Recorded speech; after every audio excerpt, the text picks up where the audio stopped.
নমস্কার বন্ধুগণ, আমার অমানিভা মুখার্জি ব্লগ হরিকথা চ্যানেলে তোমাদেরকে সবাইকে স্বাগত। তোমাদের সকলের মঙ্গল হোক, তোমাদের মঙ্গল কামনা করে আমি আমার ভিডিওতে প্রবেশ করছি।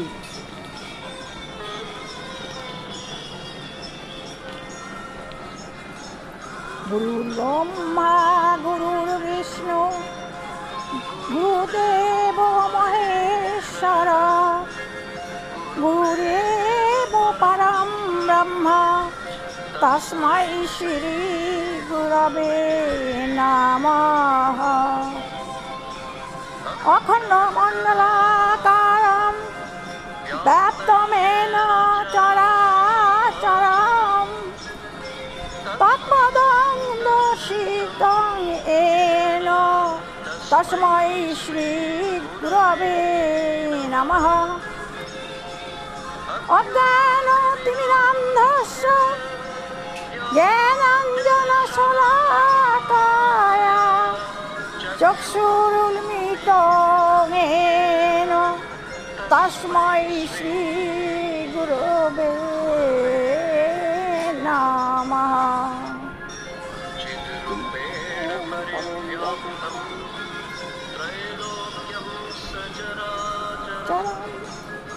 তৎপদং দর্শিতং येन তস্मै শ্রী গুরবে নমঃ।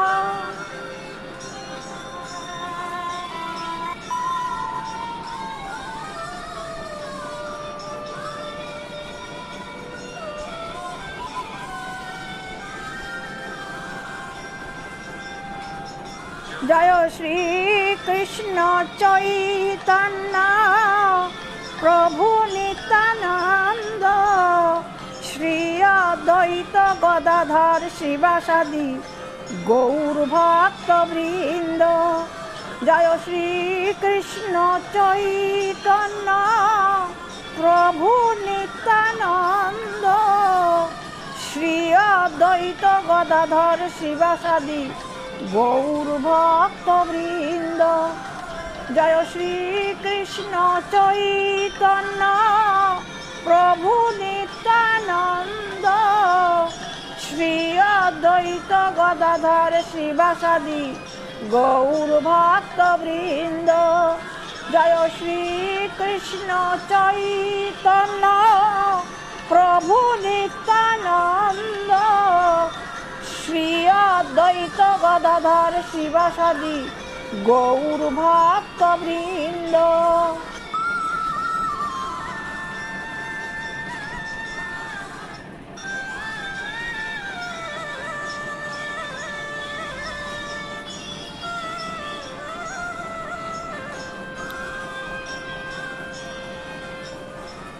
হরে কৃষ্ণ হরে কৃষ্ণ কৃষ্ণ কৃষ্ণ হরে হরে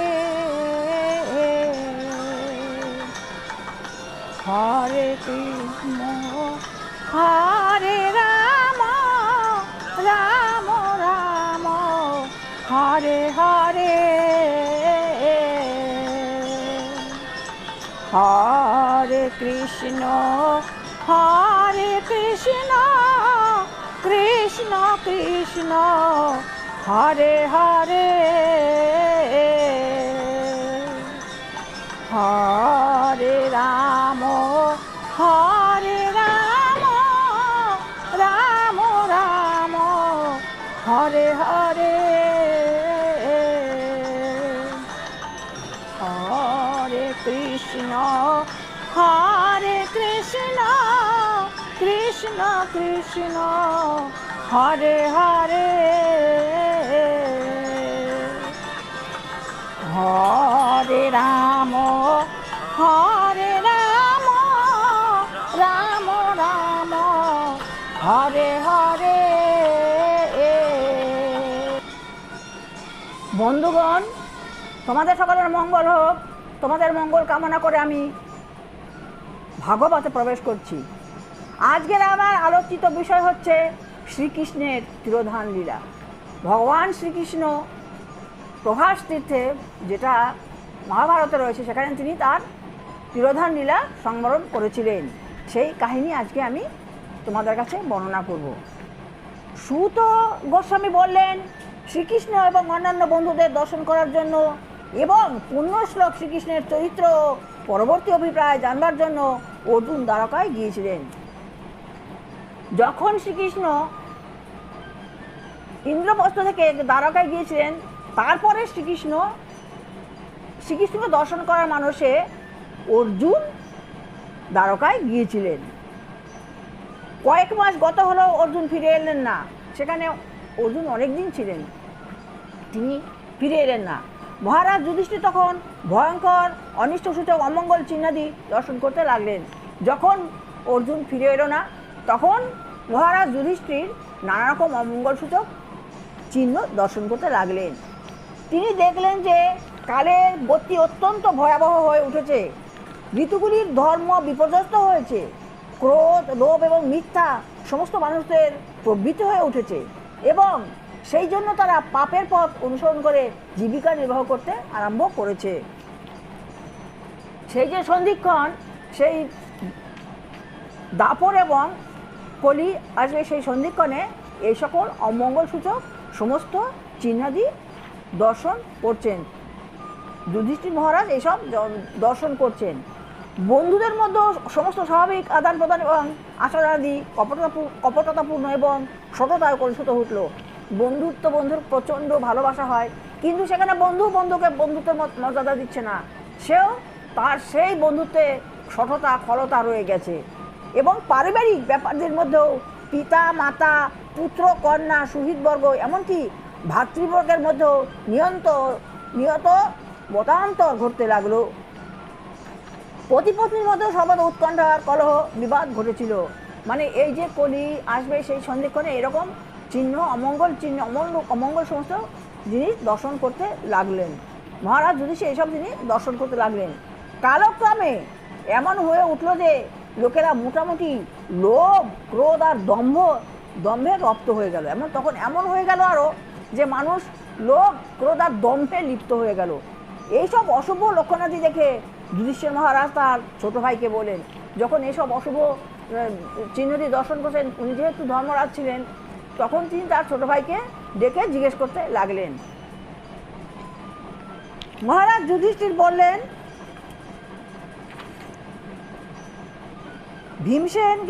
ভীমসেনকে ডাকলেন, বলেন, আমি অর্জুনকে তার বন্ধুদের সঙ্গে সাক্ষাৎ করার জন্য পরমেশ্বর ভগবান শ্রীকৃষ্ণের কর্মসূচি জানবার জন্য তাকে দ্বারকায় পাঠিয়েছিলাম, কিন্তু 7 মাস হয়ে গেল, এখনও সে ফিরে এলো না। সেখানে কি হচ্ছে তা তো আমরা কিছুই জানতে পারছি না। দেবর্ষি নারদ যে বলেছিলেন পরমেশ্বর ভগবান তার জড়জাগতিক লীলা সংবরণ করবেন, সেই সময় কি এখনই উপস্থিত হয়েছে? ভগবান কি পৃথিবী থেকে অপ্রকট হতে চলেছেন? তিনি ভীমসেনকে ডেকে বলছেন যে অর্জুন 7 মাস হয়ে গেলে চলে গেছে, এখন আসছেন না। তাহলে কি কুলি শুরু হয়েছে? তাহলে কি তিনি ভগবান শ্রীকৃষ্ণ কি তাহলে কি তার লীলা সংবরণ করবেন? তার কাছ থেকেই আমাদের যাবতীয় রাজকীয় ঐশ্বর্য, সমৃদ্ধি, সম্পদ, রাজ্যপাট, গুণবতী স্ত্রী, জীবকুল, বংশানুক্রমে প্রজাপালন, শত্রুজয় এবং উচ্চতর গ্রহলোকাদির মধ্যে ভবিষ্যৎ সংস্থান লাভের সম্ভাবনা সব কিছু অর্জন করেছি। এইসবই আমাদের প্রতি তার অহৈতুকী কৃপার ফলে হয়েছে। উনি বলছেন যে শ্রীকৃষ্ণের জন্য তিনি খুব দুঃখ প্রকাশ করছেন যে আমরা যা পেয়েছি আজকে আমাদের রাজত্ব, রাজকন্যা, রাজ্যপাট, সম্পদ, যা কিছু আমরা পেয়েছি সমস্ত ভগবান শ্রীকৃষ্ণের জন্য। তাহলে তার কৃপা ছাড়া তো আমাদের কিছুই হতো না। তিনি তাহলে এখন কেমন আছেন? দেখো নরব্যাঘ্র গ্রহ নক্ষত্রাদির প্রভাবজনিত আধিদৈবিক জাগতিক প্রতিক্রিয়া সম্ভূত আধিভৌতিক এবং দৈহিক যন্ত্রাদি থেকে উদ্ভূত আধ্যাত্মিক কত রকমের ভয়ঙ্কর উৎপাত উপস্থিত হয়েছে, যা আমাদের বুদ্ধিকে আচ্ছন্ন করে অদূর ভবিষ্যতের বিপদাশঙ্কার ইঙ্গিত দিচ্ছে। উনি ভগবান যুধিষ্ঠির মহারাজ তার ছোট ভাই ভীমসেনকে ডেকে বলছেন যে এতদিন হয়ে গেছে, আমি অর্জুনকে পাঠিয়েছি দ্বারকায় সমস্ত কুশল জানার জন্য, 7 মাস হয়ে গেল, তাও এখনো সে আসছে না। আমি নানা রকম অমঙ্গল চিহ্ন দেখতে পাচ্ছি। আমার বাম উরু, বাম নয়ন, বাম বাহু সকলই বারংবার স্পন্দিত হচ্ছে। আশঙ্কায় আমার হৃদয় বারবার কম্পিত হচ্ছে। এই সমস্তই অবাঞ্ছিত অমঙ্গলের সূচনা ইঙ্গিত করছে। বলছে যে আমার এইসব হচ্ছে, তাহলে এগুলো সব অবাঞ্ছিত অমঙ্গলের ইঙ্গিত বহন করছে। হে ভীমসেন, ওই দেখো, ওই শিকারী মুখ থেকে অনল উদ্গার করতে করতে উদীয়মান সূর্যের দিকে তাকিয়ে বিকট আর্তনাদ করছে, আর ওই কুকুরটা নির্ভয় চিত্তে আমার দিকে তাকিয়ে বিকটভাবে শব্দ করছে। উনি ধর্মরাজ যুধিষ্ঠির উনি সব কিছু দেখতে পেতেন, তাই ভাই ভীমসেনকে ডেকে উনি সব কিছু বলছেন যে অর্জুনকে পাঠালাম দ্বারকায় সমস্ত কুশল আনার জন্য, কিন্তু অর্জুন 7 মাস হয়ে গেল এখনও এলেন না, তাহলে কি হচ্ছে? হে ভীমসেন, দেখো আমি নানা রকম অমঙ্গলসূচক জিনিস দেখতে পাচ্ছি। হে ভীমসেন, পুরুষ ব্যাঘ্র এখন গাভীদের মতো উপকারী পশুরা আমার বাম দিকে দিয়ে চলে যাচ্ছে, এবং গর্ধবদের মতো নিম্নজনীন অশুভ পশুরা আমাকে প্রদক্ষিণ করছে। আমার অশ্বগণ যেন আমাকে দেখে রোদন করছে বলে মনে হচ্ছে।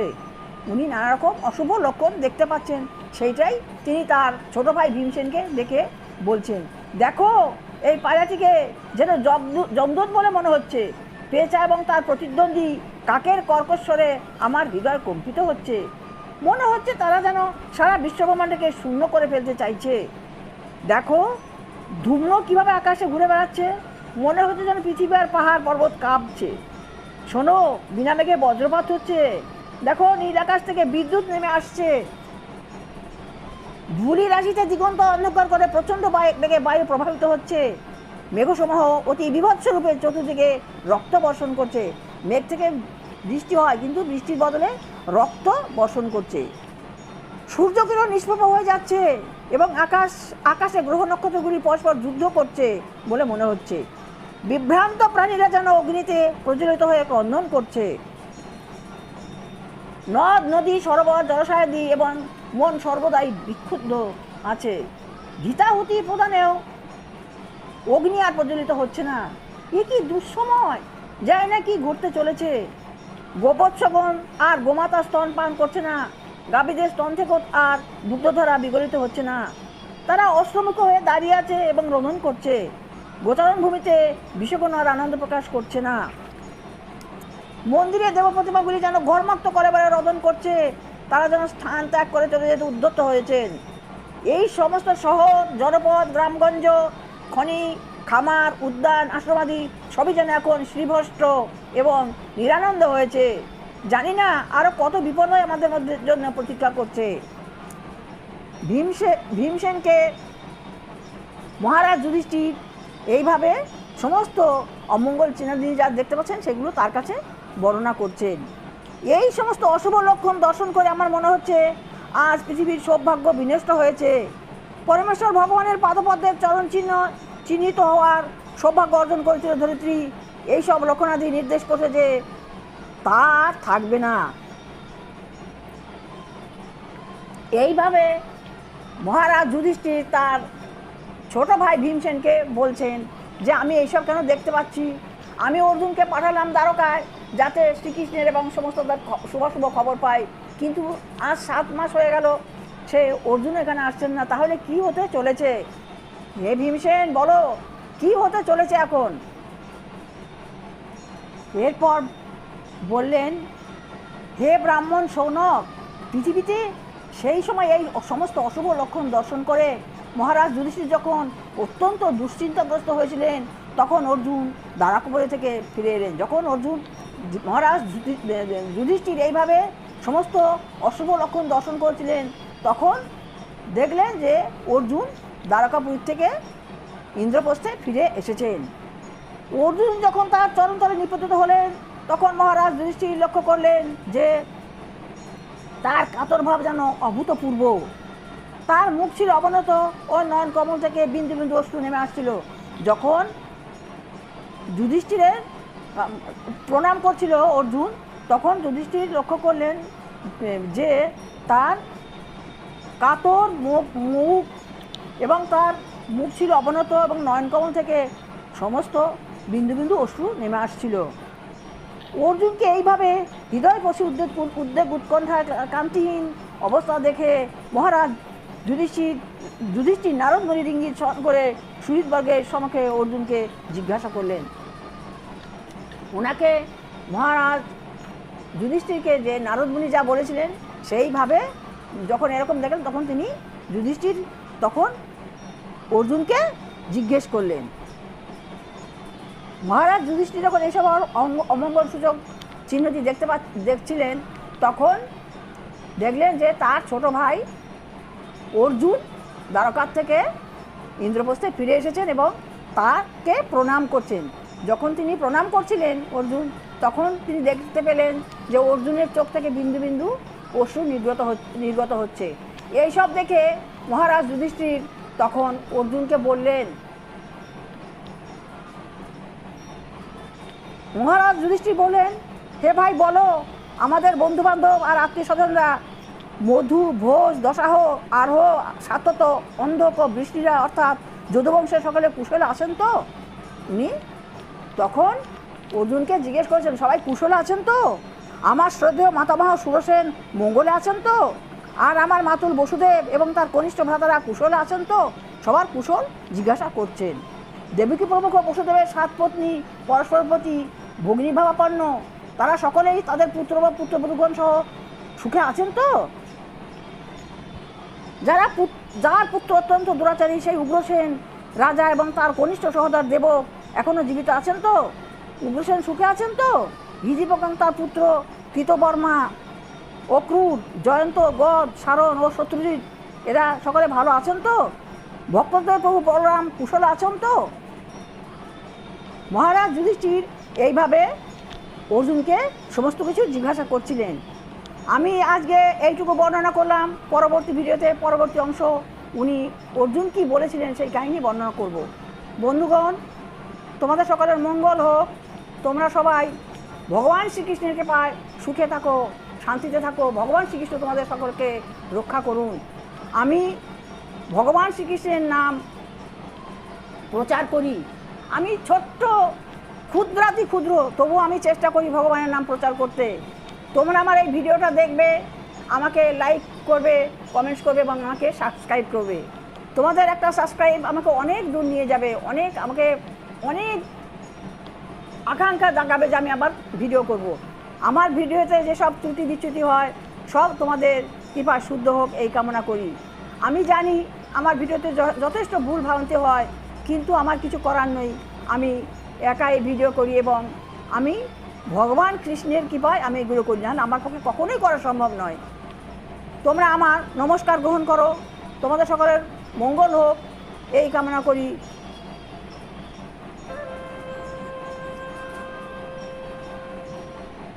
হরে কৃষ্ণ হরে কৃষ্ণ কৃষ্ণ কৃষ্ণ হরে হরে